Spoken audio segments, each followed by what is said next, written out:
what UX content is.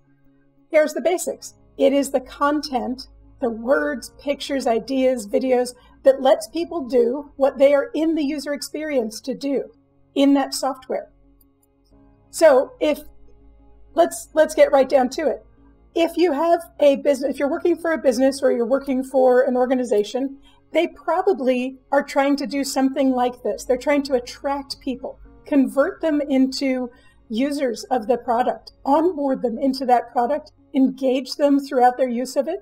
If things break, to support it, but hopefully transform them into people who are attracted to the next thing, or people who will bring their friends and relations and coworkers and say, hey, you got to use this experience. It's the right one.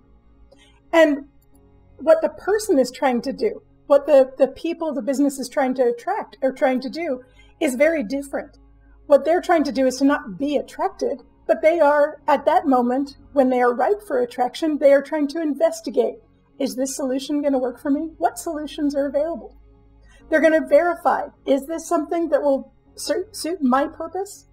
They're going to commit to it, either by downloading an app or by signing on a sheet. Okay, nobody signs a sheet of paper anymore, but by agreeing to pay for something. Then they're going to set it up, they'll use it. If things break, they'll fix it.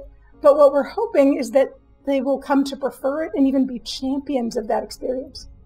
And for every place along that path, content helps. Content helps spin this wheel. In the investigate and attract, we're using ads, we're using social media. And this is just examples of the content. This is not an exhaustive list. Then in the verifying and committing, they might be looking at content like endorsements or reviews. They might be looking at the sales collateral. And then really the UX starts, right? This is the setup, the getting started guides, the first run experience in an experience, even the how-to. That how-to content for some people and some experiences continues into the engagement. And here's where those titles, buttons, descriptions, any alerts that pop up, and the just game and experience content, right? If you're working on a game, this is your game narrative is in this part. You've also got troubleshooting, error messages, alerts, if things break.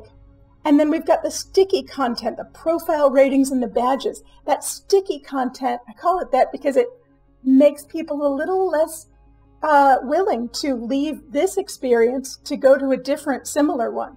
They're like, oh, but I've already got these badges in this one. I don't have those badges in this competitor. So that's very attractive to people. It makes them prefer that app.